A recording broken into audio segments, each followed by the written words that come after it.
صلوا عليه وسلموا تسليما حتى تنالوا جنة ونعيما صلوا عليه. Lead Essay and Crime Line have welcomed the announcement by the Chancellor of Orders that President Jacob Zuma will bestow the Order of the Baodap on activist Yusuf Abramji for his excellent contribution in community development through Lead Essay.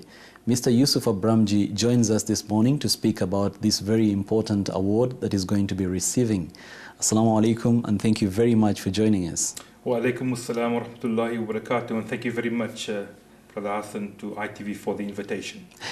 Brother Yusuf Abramji, what does this award actually mean, and how do you feel as one of the recipients of this very important national award? Well, the government, through the Chancellor of Orders, normally grants national orders every year, presented on Freedom Day, the 27th of April. There are various categories, and it's the highest recognition or award that a government can bestow on its citizens or on foreign dignitaries. And for me, I'm very humbled, I'm very honored to be receiving this Order of Baodap in the class of silver. And you know, over the years, one gets a lot of awards and recognitions and praises, but I think for me, most certainly, this is one of the highlights, and I'm looking forward to the presentation. How does the President select some of the recipients of this award? What process is involved? Well, I'm told that you have to be nominated by ordinary members of the community. There's a national advisory board that sits, comprising of academics and people from various sectors of society, and they decide on who gets the awards.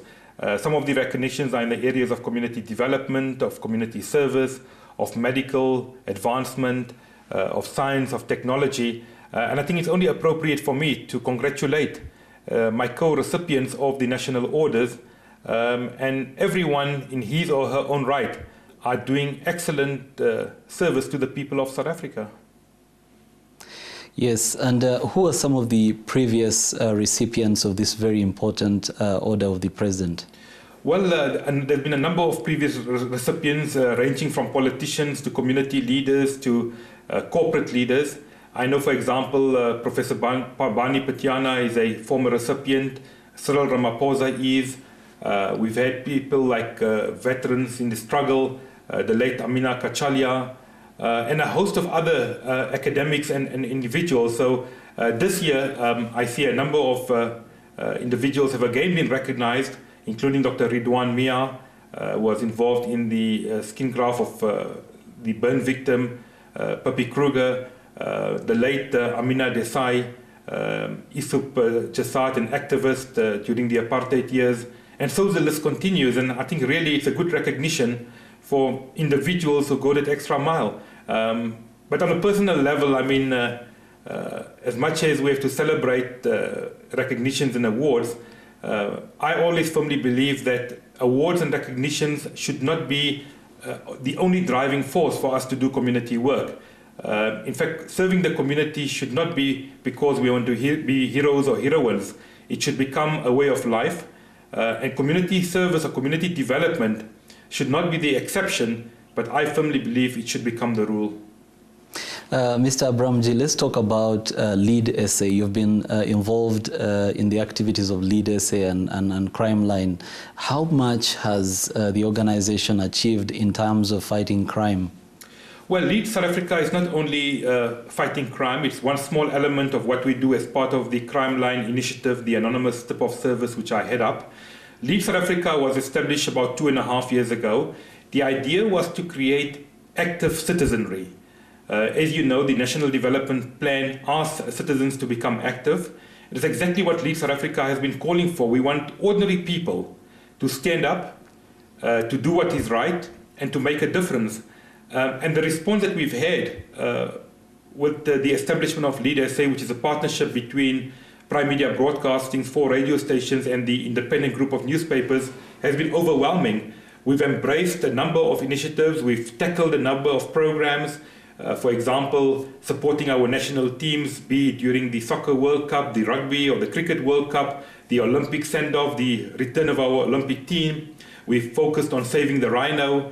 More recently in the Western Cape, we did a very successful drug watch initiative in partnership with Crime Line and the police service, which had major positive results. But very importantly as well, we want individuals to take stock of their behaviors, their morals, their ethics.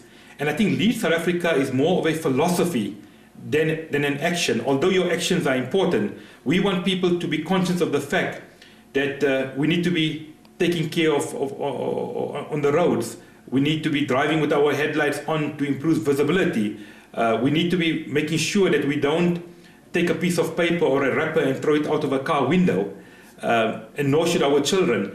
And the stories coming from ordinary people have really been amazing. People are now using the lingo that I lead South Africa, that is not in the spirit of Lead South Africa, and that was the intention from before we even launched, to say, how can we inculcate a culture of citizens taking responsibility, but at the same time holding government responsible. You know, we have a very unfortunate situation in South Africa where we're very quick to point fingers.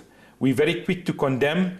We're very quick to say it's not my responsibility, whether it is in the fight against crime or whether it is in service delivery. And the idea with Lead South Africa is to call on South Africans to roll up their sleeves and do something active in their societies, in their communities. For example, shortly after we launched, just over two and a half years ago, the nurses went on strike. And we called on volunteers to come forward in the spirit of Lead South Africa. And within hours, we had about 3,000 volunteers. And that is the idea with Lead South Africa, is to say, how can I make a difference in my community? How can I contribute to somebody in need? How can I become a volunteer? Even little gestures like helping an elderly lady across the street is the spirit of Lead South Africa. Absolutely. And Mr. Abramji, you've received many awards, and you've also you also chair many boards, and you're a member of many associations. Some people might want to know, how and when did you begin your career? Well, I think we're going to need a few hours for me to highlight my entire career, but in brief, I was born in Lady Selborne, an area north of Pretoria, and that is where I grew up. My family, my dad and my grandfather had a general dealer business. My dad then ran a mango acha factory. I did my schooling in Lodium, and that is where I matriculated. And journalism was always close to my heart. At the time, there were limited institutions for one to study to become a journalist. I then became a teacher out of convenience at the Transvaal College of Education, specializing in English and Afrikaans. I then taught Afrikaans for about a year and a half before I took up a secondment post with the Department of Education under the then administration of the House of Delegates in Durban. Subsequently, I took up a position with the SABC at Parliament as a parliamentary reporter. I then moved back to Johannesburg to take up a position as a sub-editor at Television News in Johannesburg, then joined the political bureau of the SABC. And even long before that, I launched a community newspaper with my brother, which ran very successfully in the Lodium area outside Pretoria. And then just by sheer luck and coincidence, I happened to be perhaps at the right place at the right time, just before the 1994 general election, and a bomb went off, and I called my favorite radio station, 702, to inform eyewitness news about what had happened, and they asked me to do a report, and the rest is history. I became a freelance reporter, I became a full-time reporter, I became the Pretoria correspondent for EWN, I became 702's crime editor, subsequently became station manager, and a few years later became the group head of news and talk programming for the Prime Media Broadcasting Group, which has 2 radio stations in Johannesburg and 2 in the Western Cape. A very exciting career there, Mr. Abramji. What advice would you give to the youth of South Africa, especially the youth who actually think of getting rich very quickly without working hard? Well, I often say, you know, in any job, whether you're a journalist, whether you're a policeman, whether you're an attorney, whether you're a nurse, or a teacher for that matter, you need to have passion. I think in whatever we do, passion is the driving force. If we are able to make a difference in our communities, I think we'll be able to achieve a lot. I'm very often invited to schools to come and talk to young people, to universities. And I think it takes a lot of hard work, and more hard work. And equally important, in whatever you do, you need to have the commitment, the dedication that goes with it. And I firmly believe that every individual has a role to play.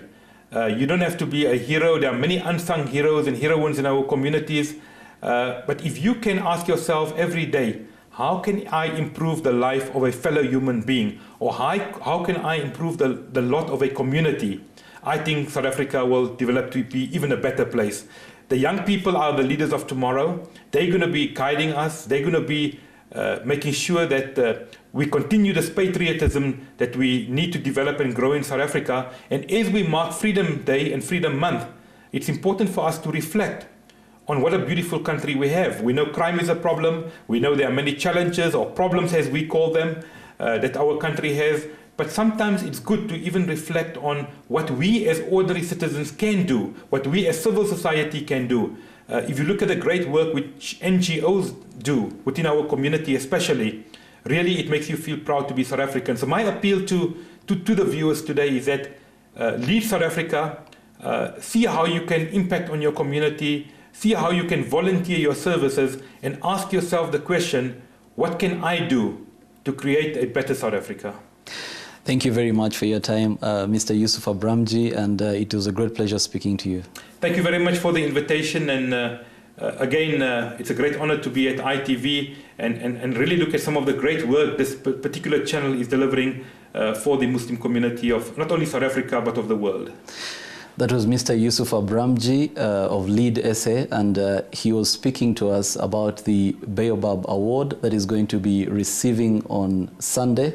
The award is given to him by President Jacob Zuma. From me, Hassan Islo, and the entire team. Assalamu alaikum wa rahmatullahi ta'ala wa barakatuh.